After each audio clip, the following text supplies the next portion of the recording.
Hello everyone, मेरा नाम है तपिश। आज हम बात करें निफ्टी को कैसे कोई परफॉर्म कर सकता है।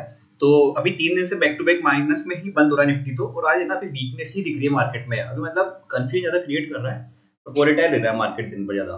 तो 3 दिन हो गए कंटिन्यू यहाँ पे गिरते गिरते, और अभी है ना 1808584 के आसपास देखना है, एक मेजर लेवल है। अगर वो ब्रेक होकर उसके नीचे क्लोजिंग देता है तो फिर थोड़ी सी नेगेटिविटी ज्यादा हो सकती है वहां पे।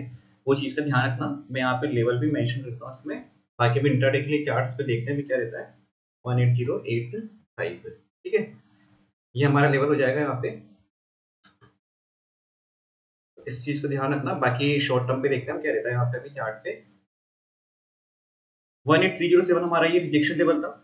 इस जगह बंद हुआ था तो पहला ये था, सेकंड ये 251, थर्ड यहाँ पे इस जगह के आसपास के लेवल्स थे। तो मार्केट देखो जहां पे भी ओपन होता है ना उसके आसपास के हमें रिजेक्शन लेवल या सपोर्ट हमें देखना होता है उस टाइम पे।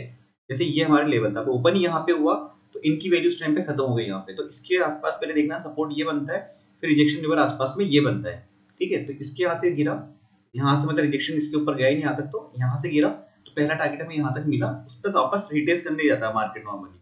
तो अगर यहाँ पे आया वापस से, इसने डबल टॉप बनाया, ये देखो यहाँ से ना निफ्टी फिर भी ज्यादा क्लियर था आज के टाइम में बैंक निफ्टी कंपेयर में। तो यहाँ से जब एक बार में गिरा ना ये, तो फिर अच्छा खासा वापस से उसने कंटिन्यू में मोमेंटम दिया। 18213 का लेवल टूटा तो जो नेक्स्ट लेवल था हमारा वहां पे पूरा यहाँ तक कंप्लीट कर दिया इसने टास्क यहाँ पे, ठीक है। अब हमें देखना है कि यहाँ पे इस जगह के यहाँ पे ना, यहाँ पे अगर ये रुकता है या तो ये सपोर्ट लेवल इसका, यहाँ से अगर ये निकल के ऊपर निकलता है तब तक तो ठीक है। बाकी अगर यहाँ से वापस से नीचे आता है तो 18079, 18016, 1800, मतलब ये 18,000 के टारगेट को आराम से यहाँ पे आ सकता है। तो उस चीज का ध्यान रखना। और बाकी हमने जो एक लेवल बनाया 18085 का तो मेन लेवल है, अगर उसके नीचे क्लोजिंग देता है कल दिन भर में तो फिर वहां पे ध्यान रखने वाली बात है, कंडीशन वैसा हो ज्यादा नेगेटिव हो सकती है वहां पे। अभी डेटा है तो एफआई का बाइंग का ही यार, लेकिन थोड़ा सा मुझे पता नहीं, थोड़ा मतलब मार्केट के भी कंडीशन में ये जैसे हिसाब से बार बार गिरा रहे ना, देखो टॉप पे आज भी लेके गए थे फिर वापस से गिरा दिया यहाँ पे, तो थोड़ा दिक्कत वाला लग रहा है कंडीशन अभी।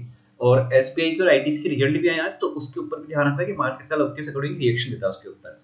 आईटीसी ऑलरेडी काफी अच्छा मोमेंटम दे चुका है, तो वो चीज थोड़ा ध्यान रखना। दोनों में वेटेज है, एसबीआई का वेटेज देखो बैंक निफ्टी में, और बैंक निफ्टी में दिक्कत आई या मतलब कुछ भी इम्पैक्ट पड़ा ऊपर या नीचे की तरफ जो भी जाएगा, तो साथ में निफ्टी पे भी इम्पैक्ट डालेगा पूरी तरफ से। तो वो चीजें यहाँ पे। बाकी ठीक है, अभी ऐसे ऑल टाइम हाई पे है मार्केट। शेयर्स में एक बार वॉच करते रहना, थोड़ा बहुत प्रॉफिट बुकिंग आ रही है धीरे धीरे करके कहीं पर। जो ऑलरेडी अच्छे खासे चल चुके हैं उनमें प्रॉफिट बुकिंग हल्की हल्की आने लगी है, तो अगर वो कंटिन्यू में रहती है तो वो चीज है। अगर आप प्रॉफिट में हैं अच्छे यहाँ पे, तो अपनी कैपिटल को एक बार विड्रॉ कर लें, उसमें से मतलब इतना बुक कर लें वो चीज के लिए। बाकी तो नॉर्मल कंडीशन ठीक है। ऐसे वीडियो अच्छा लगा तो लाइक से सब्सक्राइब कर दीजिएगा। Thank you friends.